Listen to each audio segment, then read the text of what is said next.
Si vous avez des amis qui sont de passage chez vous et qui souhaitent utiliser votre ordinateur, sauvegarder des documents, utiliser des applications et des fonctionnalités de votre ordinateur. Cependant, vous ne souhaitez pas que ces amis aient accès à vos dossiers personnels et à vos documents confidentiels. Donc, vous allez créer une session pour les inviter. À partir de cette session, vous pourrez ainsi autoriser des personnes à utiliser votre ordinateur et ils n'auront pas accès à vos documents personnels. Comment créer, comment activer cette session invitée? Vous allez rejoindre le panneau de configuration. Il y a plusieurs manières de rejoindre le panneau de configuration, mais vous pouvez simplement effectuer un clic droit dans le bureau, puis choisir personnaliser et tout en haut à gauche, vous avez un lien qui s'appelle page d'accueil du panneau de configuration. Un simple clic. Une fois que vous êtes dans le panneau de configuration, vous pouvez retrouver ici la rubrique compte et protection des utilisateurs. Un simple clic. Ensuite, vous allez retrouver les différents comptes d'utilisateurs. Un simple clic à cet endroit-ci.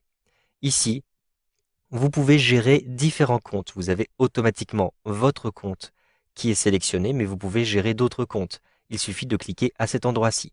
Gérer d'autres comptes, cela est réservé à l'administrateur. Comme je suis connecté en tant qu'administrateur, vous voyez que mon compte est administrateur, je vais pouvoir le faire.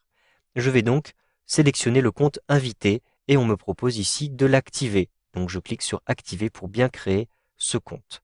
Maintenant, le compte invité est bien activé. Je vais pouvoir fermer le panneau de configuration. Si maintenant je me connecte avec le compte invité, je positionne le curseur de la souris tout en bas à gauche ici pour retrouver le menu démarrer et je vais ensuite positionner le curseur de la souris tout en haut à droite pour retrouver les différents comptes.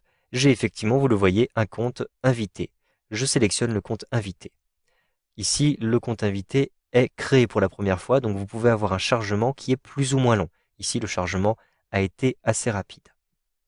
Je vais maintenant utiliser le bureau. Je clique simplement sur le bureau. Vous voyez que vous avez certaines applications qui vous sont proposées. Toutes les applications ne sont pas activées. Vous voyez aussi que l'apparence est un petit peu différente. Je clique sur le bureau. J'ai donc accès à un bureau et j'ai accès, vous le voyez, à Internet Explorer ainsi qu'à l'explorateur Windows. Si je clique sur l'explorateur Windows, je vais avoir un certain nombre de dossiers qui me sont accessibles. Je vais vérifier donc quels sont les dossiers auxquels j'ai accès. Je clique sur ordinateur, j'ai le disque dur local, je double-clique dessus pour l'ouvrir, et j'ai différents dossiers d'utilisateurs, je double-clique. J'ai effectivement, vous le voyez, un dossier invité. Je vais double-cliquer dessus et donc, vous le voyez, j'ai accès à ma musique, mes documents. Je vais donc pouvoir stocker des documents, des images, des vidéos, des jeux, etc. Si je remonte au niveau du dossier utilisateur, je clique simplement sur la flèche remonter. Vous le voyez, j'ai aussi le dossier Albert et Fanny, les deux autres comptes de cet ordinateur. Je clique par exemple sur le compte de Albert. Je double-clique dessus. Vous le voyez, j'ai un message, vous ne disposez pas des autorisations requises pour accéder à ce dossier. Si Albert Moreau est dans les parages et qu'il souhaite m'autoriser à consulter ces documents, je vais cliquer sur continuer et je vais demander le mot de passe et Albert Moreau pourra rentrer lui-même le mot de passe et cliquer ensuite sur oui. Sinon, vous allez simplement être obligé de cliquer sur non pour revenir à l'explorateur Windows. De même, si vous souhaitez vous connecter et ouvrir les dossiers de Fanny. Je vais maintenant fermer cette fenêtre-ci et je vais me connecter d'ailleurs en tant que Fanny. Donc je vais positionner le curseur de la souris tout en bas à gauche, à cet endroit-ci, et je vais retrouver l'accueil. Ensuite, vous avez un avatar invité tout en haut à droite, il vous suffit de cliquer dessus pour vous déconnecter. Je choisis se déconnecter. Maintenant que je suis déconnecté, vous reconnaissez ici la page de verrouillage. Je vais simplement la faire glisser vers le haut pour retrouver les différents comptes. J'ai bien le compte invité, le compte de Fanny Dubois et le compte de Albert Moreau. Je vais me connecter en tant que Fanny Dubois cette fois-ci. Je clique à cet endroit-ci et je vais rentrer le mot de passe de Fanny Dubois. Donc le compte de Fanny Dubois est un compte standard, ce n'est pas un compte administrateur.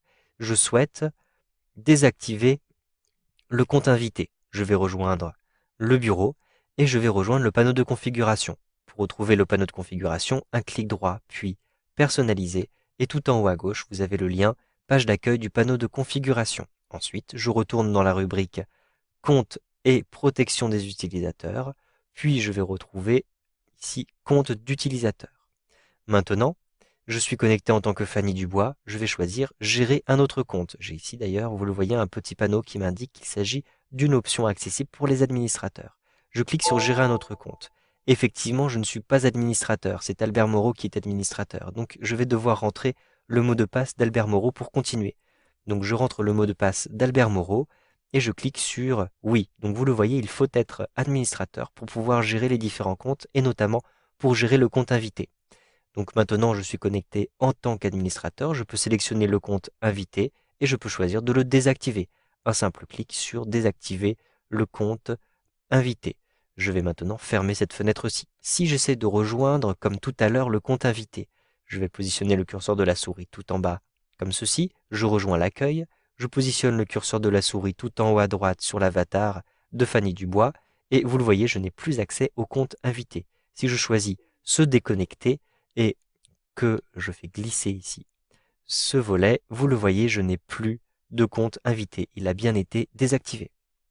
Vous savez donc maintenant comment activer, utiliser et désactiver le compte invité avec Windows 8.